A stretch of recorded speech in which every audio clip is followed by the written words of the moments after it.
What is your favourite game show? The Chase. Tipping Point. Would I lie to you? The Chase. Catchphrase. Tipping Point. Who Wants to Be a Millionaire? The Chase. The Wheel. The 1% Club.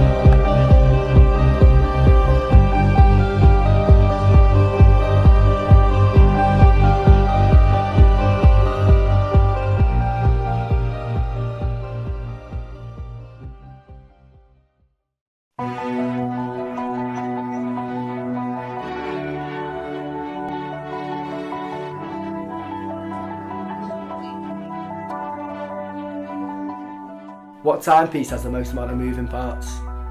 Stay tuned for the answer at the end of the show. Hello everybody, my name is Euan Flanagan. Did you know that quizzes can boost your cognitive ability? Today I have a very special guest on the show, Euan Flanagan. Now as everybody I know, he's the greatest quiz fan, as well as a professional quiz master, and is known for how great his quizzes are. He runs many quizzes around the North West area. These include the ex-servicemen's club in Grappenhall, Warrington, the Noir in Astley, and that's just a few of many. So today we'll be talking about what makes a good quiz show and what the processes are to make the greatest one possible.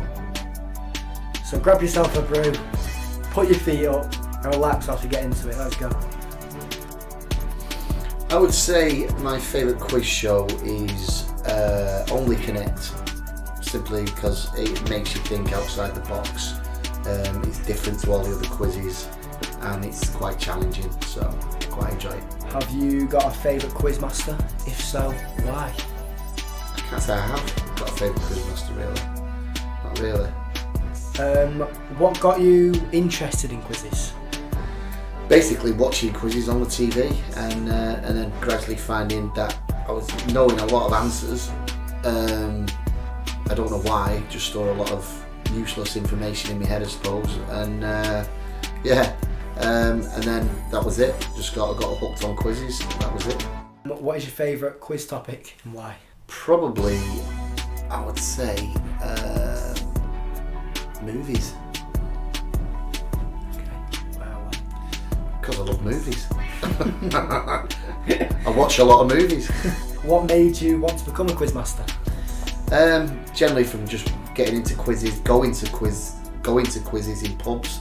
And then feeling that I could write my own quiz, and then did my own quiz while on holiday, loved it, and it went from there really.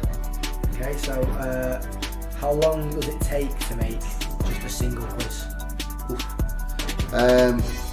It can take a long time, depends really, but on average it can take 3 or 4 hours. Sometimes, like I say, sometimes it'll be longer, it just depends. Sometimes you find the questions, they come to you easily, but other times they don't. But generally it's about 3 or 4 hours if you set a full quiz. At the end of a quiz, we can do play cards, right? People pay money to enter, and then whatever the money's there, that's the jackpot. So we can do that, which is simple higher or lower game using cards, giant cards, like A4 size. We do things like stand-up bingo, which is like bingo in reverse, things like that.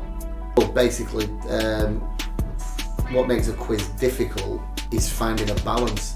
Because if you're doing a quiz for the first time, or setting a quiz for the first time, you don't know what the audience is going to be. You don't know if they're going to be young, you don't know if they're going to be old, you don't know if they're going to be mixed. So it can take a couple of times of going to find that balance. So you don't want to make, certainly on the first one, you don't want to make it too hard, but you also at the same time don't want to make it too easy, because then it can become a bit boring. So people want to be challenged, that's why they do a quiz, because it's a challenge. So it is finding that balance. But once you know your audience, you can then sort of work the questions around that, especially with music. So what round of yours tends to get the most praise off people? What's most popular round? Music round, definitely. Music round? Yeah. And sometimes if I throw some, like on the picture rounds, I'll do some dingbats, which is a bit like catchphrase sort of pictures. People tend to like them as well.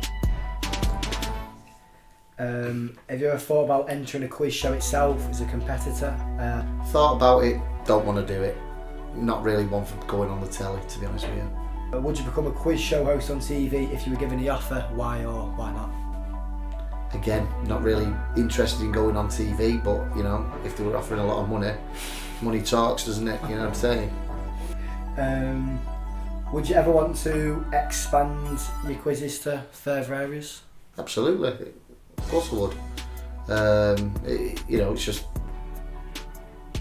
there's not that many of them going about really, but and if there are, there's already quiz masters in place. So it's, if you're lucky enough to get hold of one, I'm lucky enough to be running in 3 different places at the moment, so that's good.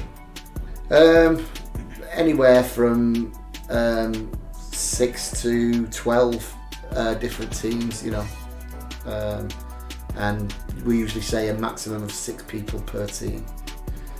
Cons, well, it can take a long time to do. Sometimes it's frustrating, you know, you don't want to be repeating old questions that you've done before.